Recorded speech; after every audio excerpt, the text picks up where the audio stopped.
और हमारे अखिल भारतीय राष्ट्र कांग्रेस के राष्ट्रीय चेयरमैन साहब, माननीय सांसद जनाब इमरान प्रतापगढ़ी साहब, ये सभी, कृष्णा लवरू साहब, राजेश राम साहब, सभी ने इस बार का जो इलेक्शन और चुनाव वो एक अलग तरीके से, जो हमने 2020 में खोया था और सीखा, उससे जो सीखा था उस सीख का ये नतीजा है।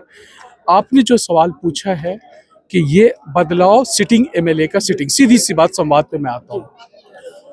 ये माइनॉरिटी का क्षेत्र है और हमारे माननीय राष्ट्रीय चेयरमैन, राष्ट्रीय अध्यक्ष जनाब इमरान प्रतापगढ़ी साहब ने सिर्फ ये नहीं कि कस्बा विधानसभा की बात है, जितने भी बिहार में माइनॉरिटी, जहाँ पे लगता था कि माइनॉरिटी के लोग जीतते हैं या वहाँ पे टिकट दिया जाएगा महागठबंधन से, वहाँ पे उन्होंने पिछले 6 महीने से अलग अलग, सिर्फ प्रखंड वाइज नहीं, पंचायत स्तर पे अपने कार्यकर्ता को, अपने पदाधिकारी को गोपनीय तरीके से भेजे कि वहां का सर्वे कीजिए कि वहां पे हकीकत में जनता क्या चाह रही है।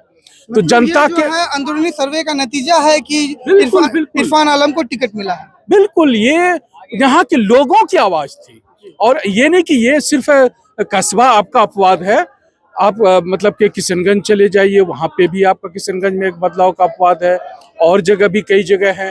तो जो जनता इस बार, ये चीज राहुल जी का और कृष्णा साहब का और खासकर इमरान प्रतापगढ़ी साहब ने, ये आप सोचिए कि एक, जो आप लोग जानते हैं, हम भी थोड़ा बहुत, कि एक डाकिया का बेटा, एक किसान, एक मजदूर टाइप का इंसान इरफान साहब, और इनको आप लोगों ने ये जवाब दिया था ना, ये यहाँ के लोगों ने कहा था। जो इमरान साहब ने 3 बार सर्वे कराए, फर्स्ट टाइम अलग से, दूसरे टाइम दूसरे स्टेट वालों से, तीसरे टाइम तीसरे, 6 महीने में, और एक एक लोगों का इस अंदाज से, बारीकी से आपकी आवाज को उठा के दिल्ली तक लेके गए, किसी की फिर नहीं, राहुल जी ने उन्हीं की सुनी, जो कि इमरान प्रतापगढ़ी साहब ने पूरे बिहार का, जैसे कांग्रेस पार्टी पे एक बड़ा आरोप हमेशा लगते रहा है कि वो जो परिवारवाद करते हैं, तो इस बात में कितनी सच्चाई है जो आप जमीनी हकीकत यहाँ से रूबरू करवा रहे हैं? कि आपने कहा कि एक गरीब तबके का लड़का जो है टिकट लेकर के जो है चुनाव लड़ने आया है, लेकिन एक तरफ जो है परिवारवाद का जो है आरोप लगातार जो है कांग्रेस पार्टी पे लगता रहा है।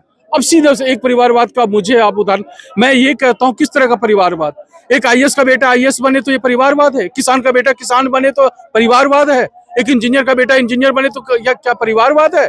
और अगर एक लीडर का बेटा परिवार, अगर वो लीडर बनता है तो ये क्या वाद है? कोई विवाद नहीं, विवाद उनके मन में है, उनके देखने और सोच, जो इस तरह के इल्जाम लगाते हैं। क्या लगता है कस्बा विधानसभा चैलेंज रहेगा क्या? नहीं, ये तो कस्बा की आवाम ने ये मतलब कि डिमांड किया है ना, राहुल जी से, इमरान प्रतापगढ़ी साहब से, बाकी हमारे शीर्ष नेतृत्व से और महागठबंधन से। ये अगर स्वीकार किया है कस्बा की जनता ने कि मुझे बदलाव चाहिए, ये अगर पूर्व मंत्री और हमारे मतलब के, और अभी निवर्तमान अगर विधायक जी की बात आती है, तो वो भी हमारे एक अच्छे, वो हमारे एक अभिभावक हैं, और इसमें जाहिर सी बात है कि हम लोग मिल के, उन्होंने जो अपनी भागीदारी, साझेदारी दी है, और आज भी देंगे, और कल भी वो हमारे साथ हैं। अच्छा, महागठबंधन इतना समय क्यों लगा दिया टिकट देने में? देखिए, एक परिवार है, और परिवार में कई बार क्या होती है, किसी की सोच, किसी की विचार, किसी की इच्छा, किसी की अपेक्षा, किसी की आकांक्षाएं, वो थोड़ी सी अलग अलग होती है। किसी को 2 कदम पीछे हटना है, कोई 2 कदम नहीं 4 कदम आगे बढ़ता है, तो कहीं न कहीं एक थोड़ी सी संवाद की, समझदारी की थोड़ी सी एक गैप्स रहा है, खाका रहा है, जिसकी वजह से आपका ये प्रश्न हम तक पहुंचा है। लेकिन इसको हम रिजॉल्व कर लेंगे। बाकी रही पूरे बिहार की बात और पूरे देश की बात, हमारे जननायक श्री राहुल गांधी जी, हमारे अखिल भारतीय राष्ट्र कांग्रेस के राष्ट्रीय अध्यक्ष सांसद इमरान प्रतापगढ़ी साहब ने, जो इस इलाके का खासकर, चाहे वो पैदल यात्रा हो, न्याय यात्रा हो, वो सारी चीजें, कस्बा हो, कस्बा को कब भूले राहुल जी? सारे पूरे बिहार, लेकिन कस्बा को कभी नहीं भूले। जब 2024 की यात्रा थी, तब भी राहुल जी कस्बा को नहीं भूले, इमरान प्रतापगढ़ी कस्बा को नहीं भूले। तो कस्बा ने जो दिया है वो हम लोग पे कर्ज है, 15 साल से कस्बा ने कर्ज दिया था, और इस बार फिर कहा कि हम कर्ज देने के लिए तैयार हैं, बस आप परिवर्तन करें, और कोई बात नहीं। और पुनः आपका परिचय? मैं डॉक्टर मारूफ हुसैन, राष्ट्रीय प्रवक्ता हूँ, अखिल भारतीय राष्ट्रीय कांग्रेस अल्पसंख्यक विभाग। धन्यवाद आपका। शुक्रिया।